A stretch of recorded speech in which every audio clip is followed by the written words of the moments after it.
What up, what up? Welcome back to the Sneaker History Podcast. Got a two-man show. Me and my guy Robbie are going to talk some kicks, talk a little bit about transitioning from summer kicks to fall kicks. So I think it's going to be a good episode. I know I got some stuff to share that I haven't pulled out for a while. So it was good, man. How you doing? This is like if Tyson and Holyfield went from squaring up to side by side, shoulder to shoulder. So I'm good. I'm excited. This was I tried to record this in an Inside My Closet episode, but my internet just didn't want to connect to Inside of the Closet. So I thought since it was a shorter crew today, let's have a show and tell. Let's show off. It's that time of the year, right? Where nighttime's getting colder, daytime's still kind of warm. Maybe you're starting to get some actual weather with rain and whatnot coming at you. So like some of the summertime shoes can't be worn anymore. Yep. So it got me thinking of 3 or 4 of each, your favorite summer shoes and your favorite fall shoes to kind of bridge this gap. Yeah, man. It definitely made me think too, because I guess because of the pandemic, I haven't really thought much about it, and it's still hot and smoke filled air down here in Sacramento. So it was good to oh shit. Yeah, that's what I would normally pull out about now. Portland has been chilly at night. And in the morning, I've been pulling out a hoodie at those times of the day. So initially, I wanted to do 3 of each, but Nick said he had a 4th. I actually have a 4th too, and I'm going to use my 4th to kind of just bridge a gap, because you have some shoes like these, right? The white cement 4s, where it's obviously summertime fresh very easily, but the gray with the black and the leather makes it very easy to clean in the fall time. So if you scuff this up or you jump in mud right here, the laces might get toasted, but everything else will survive. This will do very well in both summer and fall. So not every shoe is specifically one or the other, but this is one where I thought specifically man, the colorway is definitely more fall and the durability is fall, but honestly it's a white low top Jordan. That's summertime all day. That's Will Smith. Yep. All day. Yeah, that's a good call, man. I think Jordans in general are pretty versatile when it comes to a lot of the silhouettes that have at least leather, right? I used to wear cement 3s as full on rain boots when I lived in New York. And I mean, I regret that now because they got destroyed and didn't survive. I mean, I should probably have somebody bring them back to life, but yeah, it's a good call. Off the top, 3s are a really good one, and 12s are, I think, one of the best ever, because you get the ankle protection, you get a little splash guard, and that's full leather and then rubber along the toe box region. So It's very, very durable. The only thing that's not good is think the 11, that patent leather, if that gets scuffed up, fall time leaves, you're going to see those scratches like piano black in a car. You're going to see that. You're going to see it that patent leather on the Concord. Not as good, but we digress. Yeah. Let's start with summer, though. What's one of Nick's favorite summertime wears? Doesn't have to be new. It could be new. Could be borrowed. I mean, this is the ultimate default summer shoe for me.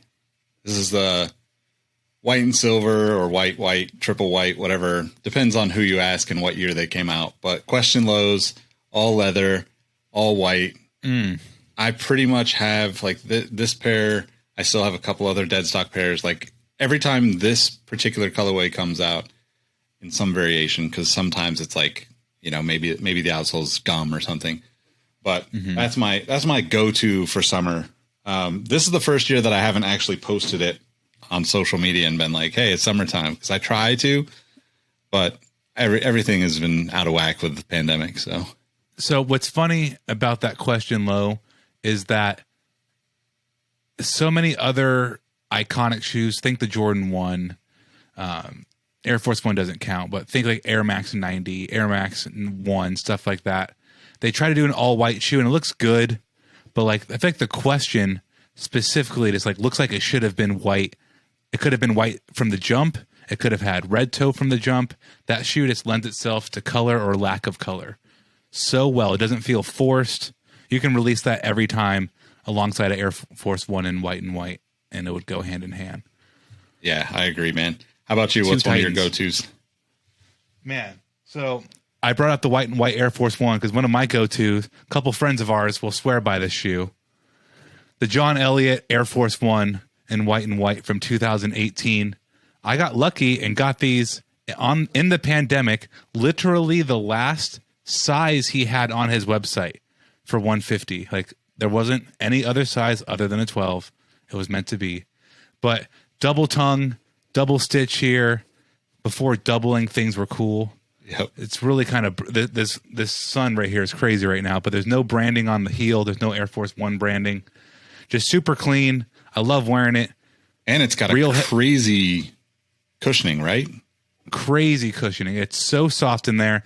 The one bad thing about it is it has a material of the foam where it loves to catch your sock. So it'll pull your sock, a little too much grip. And real sneakerheads know the Dubray lace tip issue where you're walking. Clinkety clackety's kind of bad.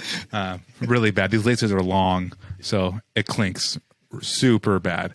But they're so clean. Great shoe. And I highly recommend buying a pair. If they ever do a reissue, highly recommend. I wouldn't pay $300 for them, but I wouldn't pay $300 for most Air Force Ones. I mean, Mitch Jacobs, you know, not as big into sneakers as he was, you know, in the last few years, but used to like swear by that shoe. And, you know, definitely, I mean, I'm not an Air Force One person. I own a couple, but I would never wear them. But that shoe, man, it is really nice.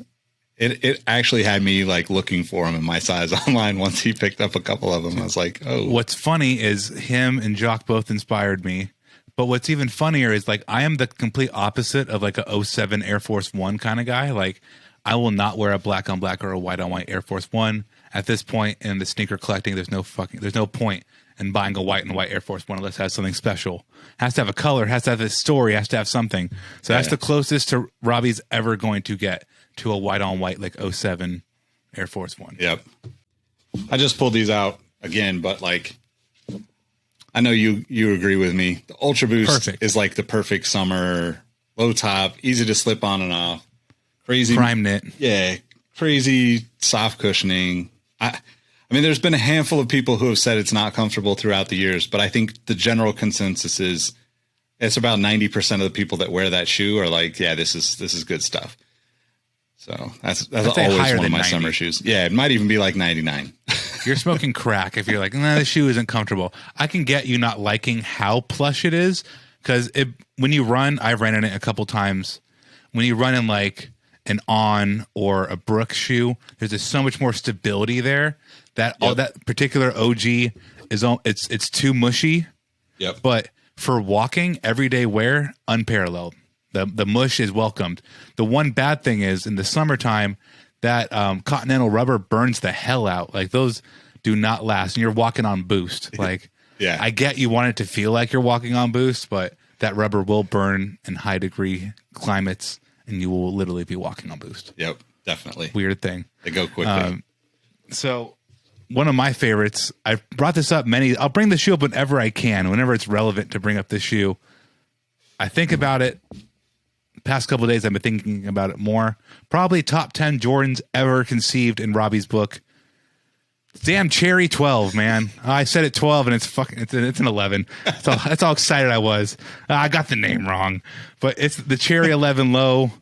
Did not originally release in 95. We got the polarizing IE. We should have just had this in low top form, honestly. But this is like this is the Slam magazine shoe. This is like the shoe I saw on every sneaker blog for damn near 15, for literally 15 years. They came out in 2016. So 15 years I had to look at this shoe and not own it. And it hurt me. And it hurt and it hurt. It hurts no more. So good. It's the right color Bulls red. It's like there's like a darker Bulls and like the older, there's like the earlier like cursive Bull. Yep. This is like creme de la creme Bulls red. White, just the little red Jumpman on there. I can go on and on all day. I know you're not the biggest fan of the 11 Low, but it is like a great summer shoe though, right? Like I had the UNCs or whatever they were, you know, when they first retroed, right? And I mean, I wore them into the ground. Like it was just like, oh, this is too easy. And I think too, like there's something about the 11 low to me, and I like the IE obviously more than you, but like the 11 low to me feels like it's almost like you're less afraid to ruin it. You know what I mean? Like, because you get 11, like an 11 mid, right? Like, especially an OG colorway. I have like Concords from 2011. I've probably worn them 10 times in 10 years. You know, like I don't want to risk like beating them up or destroying them somehow. I love wearing them, but like I also have a ton of other sneakers. I'd rather look at Concord 11s or Space Jams than wear them. Yeah. So like 11 lows are kind of that like, oh, this is cool. Like, I don't feel like I'll never see 11 lows again, even though like it's been a long time since we've seen that colorway. But like, I feel like it's wearable in some weird way compared to the mid. What's odd, I feel like the 11 lows like a pina colada. Like, who's going to be drinking a pina colada in December? Like, just like, who's going to be wearing cherry 12? I mean, I keep saying 12. Cherry 11s in the middle of December. You're going to get that white all messed up. That's going to get ruined. Definitely it's a summer shoe. I'm embarrassed to say I probably owned 9 or 10 11 lows in my life. I love the 11 low. But that's why I got rid of most of them. I only wear them, you know, hypothetically, there's like a 3-month window when you're shooting against 12 other players, you know, it's hard to break through. Well, I think that's the interesting thing, because when I was starting to think about this, because I figured we should do like a winter and spring version of this in like 6 months, right? Where we talk about the shoes we're wearing, because there's definitely sneakers that are like the default for me to get through like actual rainy weather.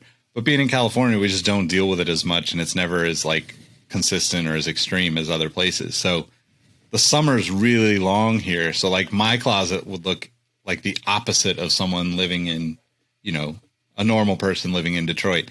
I still was wearing fucking sneakers walking around in the slush out there when I was living out there, but it is what it is. That's a great, you'll see all my boot options. We will definitely revisit that. Yeah. What's your next summer shoe? All right. So my next summer shoe is kind of like one of my favorite shoes of all time. Not necessarily this colorway, but I figure I'd pull out a crazy colorway just to showcase it. This is the Concepts Versace inspired Reebok Pump Fury. But the Pump Fury in general is just a default summer shoe for me.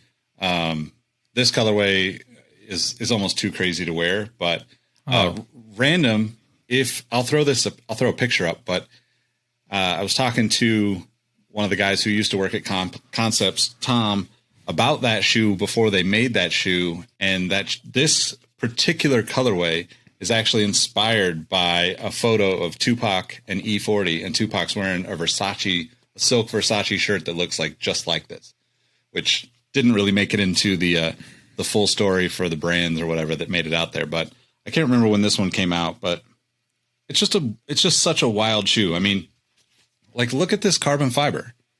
It's bananas. Like, still, like, going back to the last episode, 2000 or 1994, like that much carbon fiber in 1994, like it's just crazy to me. So Pump Furies, most of the time, depending on the material, they're also fairly breathable, you know, like not a whole lot of sweat, not a whole lot of stank that comes with it, like some sneakers. So that colorway, if it went to a 10 out of 10, it would have been underdoing it. You have to go like to a 12 out of 10 and it works. Yep. It really does work. I'll have to look more into that or look for the photos you post, because I'm not familiar with that shoe, but very interested. Very, very bright and colorful. Yep. Mine are obviously like all white shoes. I'm not very creative for the most part. But my last one here is the Air Max PreDay. I've actually been wearing this a lot this summer, and I was initially not a fan of this model. And as I've worn it more and more, I like it. Here's why. Here's some weird things. So it's like, it's a very angular shoe, right? So a lot of like hard lines. But on the toe, you have this really weird, not weird, but like an embossed like semicircle here, which I think is really cool. You have a circle on the back. Man, this sun is just killing my shoe showing off right now.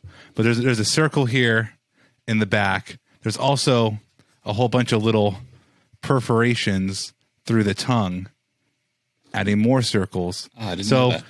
Yeah, right. It's the little things. I'm wearing them. I'm looking down at my feet, like, oh, it's a circle right there on the front, and just like, I appreciate any shoe that makes me go, huh, when I'm wearing them. Like, hey, I didn't notice that. Or, hey, that's actually a pull tab. That's actually like useful putting this shoe on.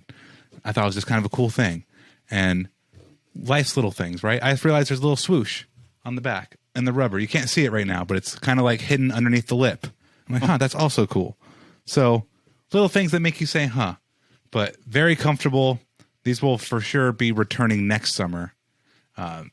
Very nice. I think this is the LX version. I don't understand why it's a LX. What was retail on those? Do you remember? I think they're 120. Yeah, that's very reasonable. And they'll go on sale, like for real. They've released enough of these colorways.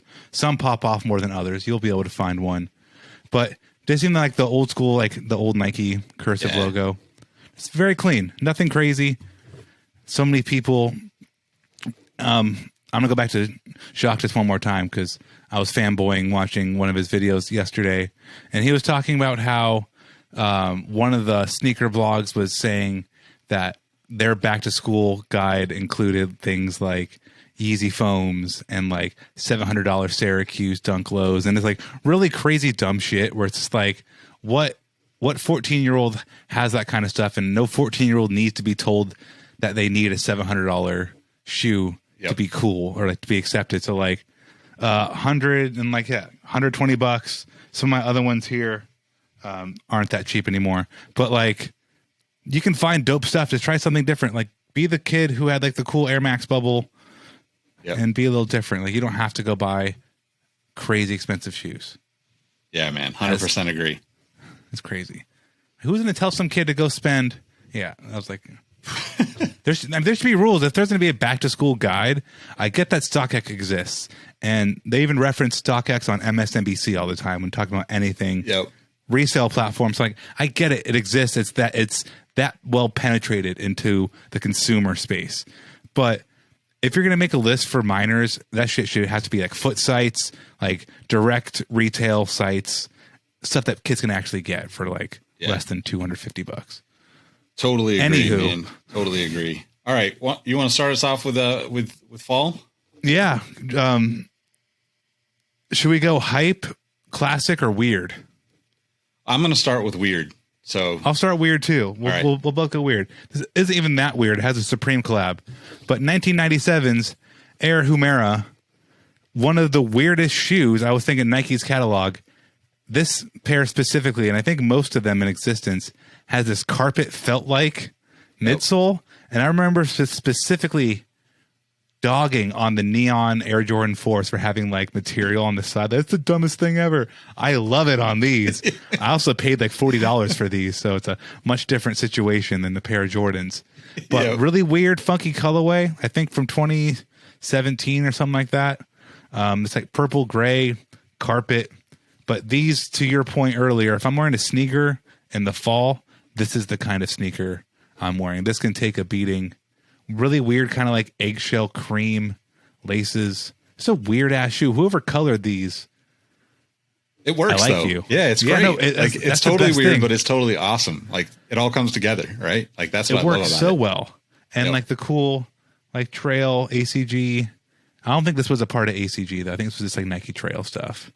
But yeah, super weird, but super works. Nice grip, very nice. All right, so my first fall shoe, I just usually think of like being out when it's dark, right? Because it's not like you're like, oh, it's 5 o'clock, 6 o'clock, and I'm home. You're still out and about doing stuff. So I kind of am more about 3M than I am this particular shoe.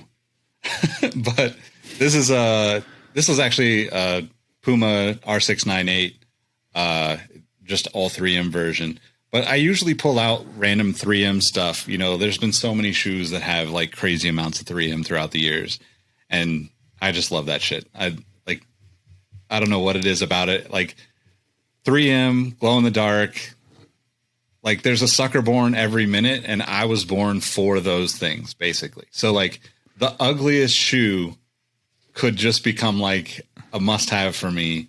Just because it's 3M or neon or some weird combination of the two. Two questions for you because I couldn't tell from you holding them up. Is it more of like a softer, like puffy jacket 3M, or is it like harder Think Jordan brand, like Jordan 3M. So this is actually like, I would say more like the toe box is kind of like a ripstop material. Okay. And then this is almost like it's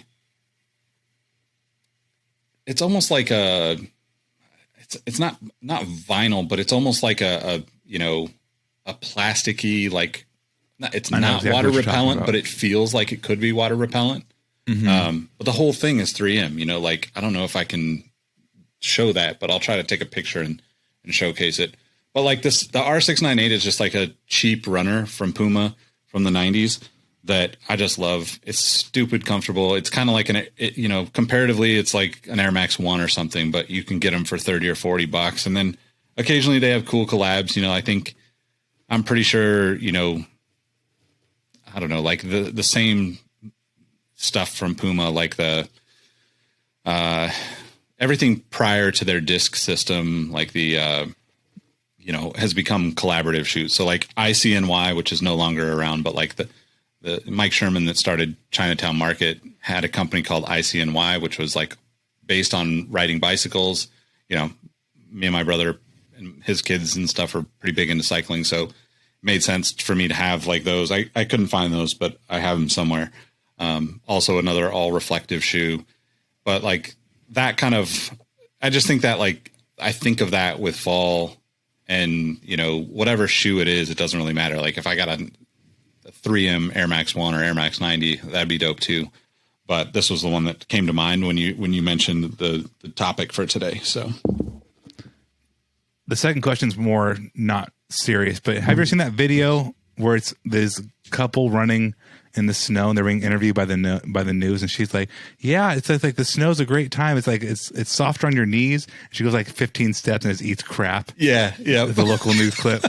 She's wearing like a 3M jacket. And every time I see 3M shoes, I always think of her. So thank you, lady, for eating it and forever making me laugh until I die. So this next one is, I guess, the opposite, because these are not going to help you. They're not going to help you be seen. And the materials are not really conducive to fall time either. The 90s were just a weird ass time. 1992's finest, Bordeaux 7. Nice. And like, it's funny, this is released as a summer I mean, you wear this on the court, like the Hair, any other 7 released that year. It's not particularly a fall colorway, but to me, this gray, Bordeaux, black combination, the grays, there's multiple hues of gray in here, charcoals, screams fall time. This does not do very well in the fall. This can get very easily messed up. So I check the weather before I leave. Let's put it that way. Yep. Very, very sure to check weather.com before I go. And then like, I hate wearing 7s. I'm the original owner of these. I got them from Nike when they came out, but like that toe box is already looking a little puffy. I call them clown toes, where it's like just here up, starts puffing up a little bit like a clown shoe. It's like, hate that. But just the colorway is the olive on the back. I always forget olive and Bordeaux on the back. Like, what Tinker was smoking in 92, I don't know. But it was good. It was good. It was really good. And even the Bordeaux 6 that comes out, or depending on when this airs, came out recently. I think it's a great take on this. Go check out Nightwing's review on it. He did a very good breakdown on it. But the Bordeaux 7 just screams fall while saying, check the damn weather, because you will be upset if you F these up. Because I don't know when these are going to retro. This is one of those OG colorways, right? Where it's an OG. People love OGs. They respect OGs. But it's not like a bred one where it's going to come back every 5 years. That's more of a, let me think, 2011 and then 2017. So that's only 6 years. Huh. Yeah. But still, that's not going to be, an everyday name in any Jordan head's favorite shoes ever. Maybe it is. You're from Chicago and you were really drunk at that champion. Who knows? You have a memory with the shoe. But for the most part, I would say on the lower end of the OG spectrum, but still very, very good. Yeah, that's actually, my brother's not as into sneakers as he once was, but that was actually my brother's first pair of Jordans. So I actually tried to get a pair and wasn't able to get his size. And then like every time I see it now, it's just like, I should get one of those. I don't have any 7s right now. So, normally I have I try to keep at least like one of everything. See, what Jordan Brand's been doing so well, and it kills me, is I thought the Hair 6 was super good based off of the Hair 7. I think the Bordeaux 6, the same thing is based. They're mixing and mixing and matching colorways really well recently with models. So yeah, those 6s look great too. I mean, I don't know that I would spend full retail on them, but if I got them for not 150, yeah, something like that, maybe. But all right, so this is not necessarily a fall shoe, but the colors remind me of fall, and I don't know. It's definitely not a fall shoe now that I think about it, but the colors just make me think of it. So this is your list. This is the Extra Butter Reebok Ventilator Street Meat, based off the Hallows guys carts in New York City. Mine are pretty beat up because I got them. They released in like February or something. So I got them and immediately wore them and immediately got rained on while in line at the Hallows guys cart on what is it? 56th and 3rd or something like that. 55th and 3rd. I can't remember. I haven't lived in New York for a few years, but there's one spot that was like the go-to spot. So this is just, I mean, I just think this is like a beautiful shoe in like the funkiest colors possible, man. Like it also makes me hungry as shit, and I'm going to have to drive 30 minutes to get Hallows guys now. So there's that. You have one out in Sacramento too? Yeah, we got one in Davis. Yeah. Yep. Man, I found out Vegas had one a couple months ago. Oh, I need to go there. Yeah. Never had it, but it's so popular. I've seen it on like Food Insider and stuff like that. Dude, it's so good. And it's just like, it's so simple. It's like rice, lettuce, tomatoes, and meat. And you put some like kind of, it's like a ranch-like sauce. Their white sauce is kind of like ranch.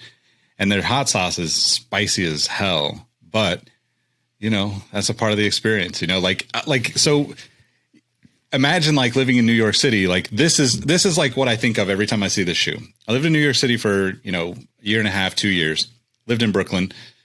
I work super long hours working for Complex. I was doing like side things for Foot Locker. Like I was in the city and then I would go home super late. But being someone not from New York, I wanted to explore and see the city while I was there because I knew I wasn't going to live there forever. And who knows if I move back again. But instead of like taking the subway home or whatever, like people are like, I'm getting out of here. I'm going back to my borough, wherever I live at. So people are just like out of the city. Like they're trying to get out of the city or they're there for the nightlife, right? I'm not there for the nightlife at all. I mean, I did some stuff, but like generally speaking, I'm pretty low key.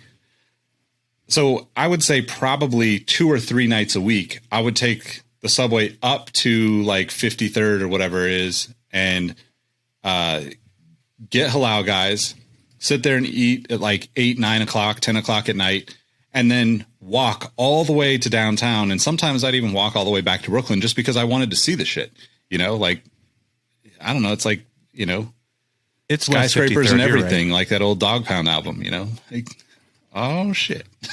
Like an old dog, you have a good memory. It was 53rd, West 53rd. Yeah. 53rd and 6th or between 5th and 6th or something like that. I can't remember. Man, my mouth is watering too. Anywho, my last shoe here, it definitely is a fall shoe. It almost has a fall holiday in its name. This is what I'll keep it 2 Virgils with you. Like the Dunks aren't it. These are it. The old, I mean, it's just like any line. I love Undefeated. I buy a lot of Undefeated stuff. They have a lot of my money, but not every Undefeated hit is a hit. Not every drop is a hit. Like Virgil is human. These Dunks, in my opinion, are just, even if I hit on one, I would use it immediately for trade bait. It's like, all right, what can I use that for to get a different Virgil? Yep. But the All Hallows Eve Blazer High, it speaks for itself. It's a fantastic shoe. I wear them. I swear. See, look, they're dirty. I actually wear the shoe. Very important to me. I actually have Spenco fat ass insoles in them because these shoes are grossly uncomfortable. Like I don't know if you've ever worn a pair of Blazers or recently, and you have old man feet, but like I had to put like straight up like real insoles in these because they are not comfortable. Like straight up, it's not doing it. And it's funny, taking that out, the shoe was so much lighter. Wow. So I guess you give up something, right? You give up weight for cushioning, but I'm not trying to outrun anybody in this shoe. So I'll be walking slowly, but fantastic. I like this of all the blazers. The white one looks too much like a white blazer you can get anywhere. The black one, I don't like the material. It's the same material as this, but it in black doesn't look as good. The orange with the eggshell, just a unique colorway, which is, it's dingy, right? Everything in the fall is kind of dingy. Nothing white is really white. It's dying. It's changing. Yep. So that's where I'm going to end. All right. Well, I got two more. Oh yeah. But I got just like kind of a basic old school Saucony runner, the Shadow.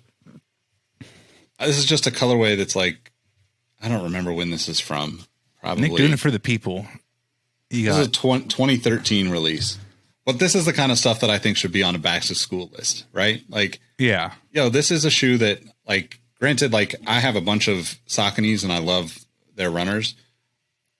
This is a $40 or $50 shoe. If you paid full retail, you might have paid 70 or 80.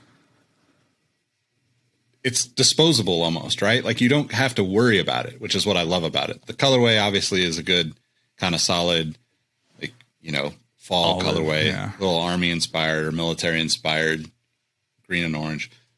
Just super simple. I think beaters should be beaters again, if anything. Like we got to this point where like beaters are $300 shoes, or you're wearing Syracuse Dunks that cost $700 and you're beating them up because you want people to think that you have $700 shoes or whatever that reasoning is. But like, to me, it's like, just find some like cool, inexpensive shoes. That's what fall is all about. That's what, dealing with rain and all that stuff is all about for me.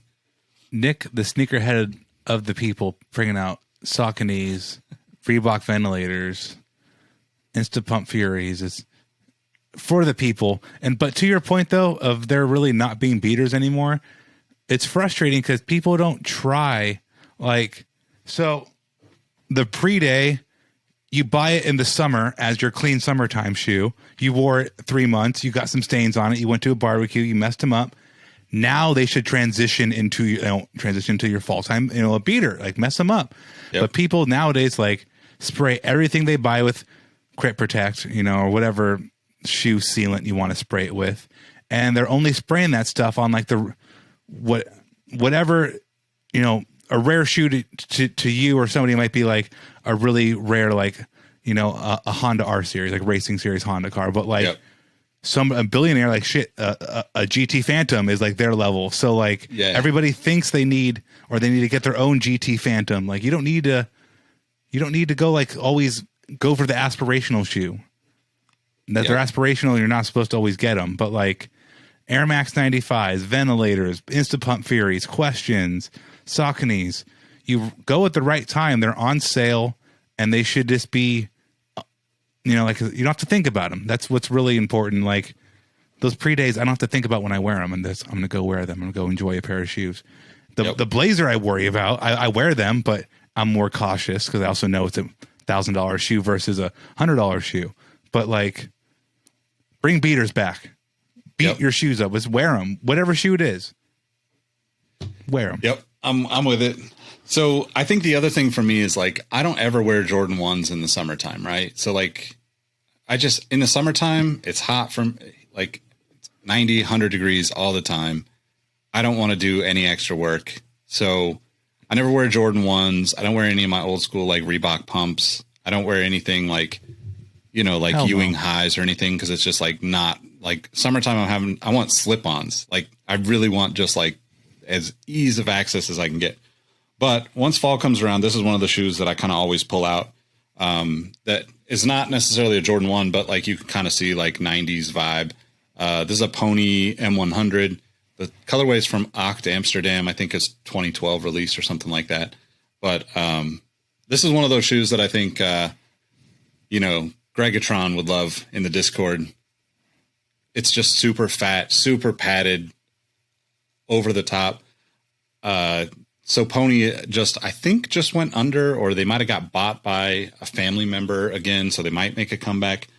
But Oct did this in, obviously like Nick's inspired colorways, which was interesting because they also used denim on the shoe, which I've never seen on that shoe. The materials on that particular release are super crazy, especially for Pony, right? Because for a long time, Pony just made garbage shoes. Like they basically were making stuff for like a Payless or a Kmart or a Walmart or something. So once they tried to bring the brand back to like, I'd say like sneakerhead or like streetwear levels of quality, they partner with a bunch of different people. So there's a lot of cool little collabs out there that you could kind of hunt down. And the materials on them are actually impressive. Like, I don't know if you can see this on the camera really, but like I love like the extra stitching on this toe. Like, I mean, yeah, it's creased a little bit because I've been wearing them, but like there's just a lot going on with this shoe that, like the materials, the layers, all that stuff. It's kind of like, I feel like it's kind of just like a beefed up Jordan 1 or Adidas Conductor or something like that, So it's one of those shoes that I also just only bring out when it's fall. Cause it's, I'm not going to wear something that high normally in the summertime. And that got me thinking about the late great Biz Markie. I just watched a video of a clip on Instagram of Bobito on ESPN2 interviewing Biz Markie, and his cardboard boxes full of shoes. And it's like, damn, that's an OG sneakerhead. This cardboard boxes everywhere full of them. But yep. Bobito's pulling out like Ponies and old Asics and like, Filas and stuff. And they're reminiscing about, oh man, like this is tight. This is cool. This collab's nice. That Pony is the kind of shoe where like an older sneakerhead's just going to pick it up. And even if they don't care about Pony, I could give two craps less about Pony. I would still pick that up and be like, dang, this is cool. Like, what is this? It has that kind of build. And I think when you can see the materials are good and it's something you don't see every day. Anybody who's really into sneakers for the love of footwear is going to pick a shoe up like that and be like, all right, it might not be for me, but like, you're going to at least rotate it once and be like, huh? Yeah. Okay. Yep. You have to. Yeah, definitely. Yeah, man. I think the other thing about, like speaking of the collaborations, right? Like collaborations on like not so trendy or not so hot stuff is really a great place. Like if you're into sneakers, but you're just sick of, either paying resale for Dunks or missing out on Dunks, there's so many shoes out there that are just kind of a little off the radar from the last 5 to 10 years, where brands and boutiques and like smaller streetwear brands really got to like do some cool shit on shoes with those, like, I think of like, the New Balance, the Asics, some of the Pony stuff, a lot of the Saucony collabs, and they get more freedom because those brands are like, hey, you're the boutique, you're the one that knows what's cool, right? So that's something I think is, super underrated. You can find some really good stuff. And definitely under the price points of a lot of the stuff that you're going to pay, even retail for now. Like I was thinking about like, some of the stuff that they're a big retailer now, but like Bait back in the day, you could get their collabs for $80 to $100 and they make some incredible shoes. Like they have great storytelling. They did some really cool collabs. And like a lot of people don't care about the older stuff because it was like, well, they weren't around for that era, or they weren't paying attention to Bait because they were distracted by, not that we aren't all distracted by, whatever Jordan Retro comes out or whatever, but, or Yeezys or something like that. But like, there's a lot of stuff there's a lot of stuff that flies under the radar that you can still get for really low prices. So to end on that point, even newer stuff. So like Puma's doing an Animal Crossing release and it's on, what shoe is it again? It's on the Wild Rider. Yep. And it's like, that's a very and it's one of their newer models. But it's not like a hyped up thing, but I play Animal Crossing. Somebody wearing a pair of Jordan 1s right now, taking an L on sneakers, is going to close their cell phone and pick up their Nintendo Switch and play Animal Crossing. There's people who play video games, that video game, take L's on more popular collabs and stuff, and don't even know that they can get a shoe of the thing they actually have a passion for. So it's like, oh, okay, I like shoes and I like Animal Crossing or my Switch, whatever. Like, yep. Draw the two together. You don't always have to be like chicken necking over the newest Jordan collab coming out. Jordans are great. I love them. Don't get me wrong. But like, you're going to catch L's. You're going to get frustrated. You're going to go pick up your Switch and play. You know, scroll a little bit further, find another brand like Puma. Vans does stuff like that all the time. Yeah. Saucony, Diodora does really cool. But Bait specifically, that's what got me thinking. Bait will just do like an Astro Boy sneaker. I think that's one of their newer ones. Like a Astro Boy came out a couple weeks ago. It's an Adidas skateboarding shoe, I think. But like, and I can't even think of what shoe it is. It's probably like a Campus Evolved or something super low key. But there's tons of great collabs from low key Puma. I'm going to say Pony. But like, you know, just look around. There's tons of good stuff out there. Yeah, and I think that too, like there's a lot of other collaborators out there in the boutique world that do really great stuff on a regular basis. You know, like I would say like, you know, Extra Butter is one of those kind of brand, like boutiques that's a little bit under the radar for a lot of people, but their collaborations are usually really well done. Oh yeah. Sorry, I'm also trying to figure out what was that Bait. It's the Montreal 76 is the One Punch Man. Adidas collab this drop, like Montreal 76. It's from this. If you don't know, Bruce Jenner, 76 Olympics. That's like where he got his first. Like when he was Bruce, like when she was Bruce. That whole thing, 76. When was the last time anybody's even thought about the Montreal 76 by Adidas?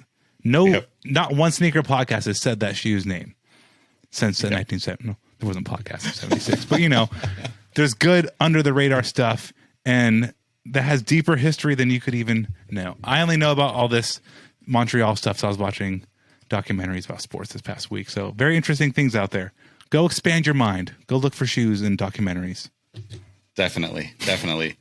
Well, we'll put the link to I'll find that the Bobito and Bismarcky because that'll be a good one for people to check out for sure. So I'll make you cry. I cried. Yeah.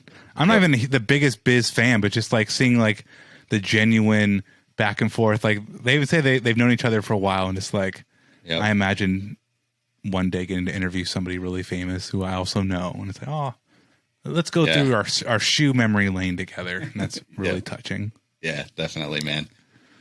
All right, well, we appreciate y'all rocking with us. If you're not a member of the Patreon and Discord, definitely hit the links in the description wherever you're tuning into this to join. And hopefully we'll see you there before the next episode. Otherwise, we'll catch you on the next one. Peace. Later. Have a good day.